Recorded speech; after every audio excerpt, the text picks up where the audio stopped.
പശ്ചിമേഷ്യൻ സംഘർഷങ്ങളുടെ പശ്ചാത്തലത്തിൽ തന്ത്രപ്രധാനമായ ഹോർമൂസ് കടലിടുക്കിന് തെക്ക് ഒമാൻ തീരത്ത് വെച്ച് ഇന്ത്യൻ ചരക്ക് കപ്പലിന് നേരെ ആക്രമണം. 24 ഇന്ത്യക്കാർ സഞ്ചരിച്ചിരുന്ന MT മാരിവെക്സ് എന്ന ഓയിൽ ടാങ്കർ കപ്പലിന് നേരെയാണ് ഡ്രോൺ അല്ലെങ്കിൽ മിസൈൽ ആക്രമണം ഉണ്ടായതായി സംശയിക്കുന്നത്. ആക്രമണത്തെ തുടർന്ന് കപ്പലിന്റെ എഞ്ചിൻ റൂമിൽ വൻ സ്ഫോടനവും തീപിടുത്തവുമുണ്ടായി. എന്നാൽ കപ്പലിലുണ്ടായിരുന്ന 24 ഇന്ത്യൻ ജീവനക്കാരും നിലവിൽ പൂർണ്ണ സുരക്ഷിതരാണെന്ന് കേന്ദ്ര ഷിപ്പിംഗ് മന്ത്രാലയം ഔദ്യോഗികമായി സ്ഥിരീകരിച്ചു. കപ്പൽ ആക്രമിക്കപ്പെട്ടതിന് പിന്നാലെ ജീവനക്കാർ പരിഭ്രാന്തരാവുകയും കടലിൽ വെച്ച് അടിയന്തര സഹായം അഭ്യർത്ഥിച്ച് സന്ദേശങ്ങൾ അയക്കുകയും ചെയ്തിരുന്നു. ഇന്ത്യൻ കപ്പൽ ജീവനക്കാരുടെ സംഘടനയായ ഫോർവേഡ് സീമെൻസ് യൂണിയൻ ഓഫ് ഇന്ത്യയാണ് ജീവനക്കാർ അപായഘട്ടത്തിലാണെന്ന വിവരം സോഷ്യൽ മീഡിയയിലൂടെ ആദ്യം പുറത്തുവിട്ടത്.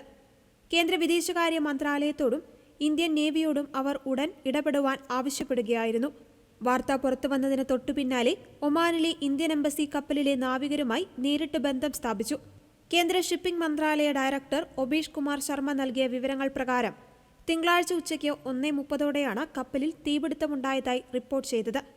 നാവികരുടെ സുരക്ഷ ഉറപ്പാക്കുവാൻ വിദേശകാര്യ മന്ത്രാലയം, ഇന്ത്യൻ നേവി, ഒമാൻ ഭരണകൂടം എന്നിവർ സംയുക്തമായി അടിയന്തര നടപടികൾ സ്വീകരിച്ചു വരികയാണ്. ഇസ്രായേൽ-ഇറാൻ സംഘർഷം ശക്തമായതിനെ തുടർന്ന് പശ്ചിമേഷ്യൻ കടലിടുക്കുകളിൽ വാണിജ്യ കപ്പലുകൾക്ക് നേരെയുള്ള ആക്രമണം വർദ്ധിച്ചു വരികയാണ്. ആഗോളതലത്തിൽ ഇന്ധനക്കടത്തിന് ഏറ്റവും പ്രധാനപ്പെട്ട പാതയായ ഹോർമൂസ് കടലിടുക്കിന് സമീപമാണ് ഈ പുതിയ ആക്രമണവും നടന്നിരിക്കുന്നത് എന്നത് അന്താരാഷ്ട്ര തലത്തിൽ ആശങ്ക വർദ്ധിപ്പിക്കുന്നുണ്ട്. കഴിഞ്ഞ ദിവസങ്ങളിൽ സമാനമായ രീതിയിൽ മറ്റു ചില കപ്പലുകൾക്കു നേരെയും ആക്രമണ ശ്രമങ്ങൾ ഉണ്ടായിരുന്നു.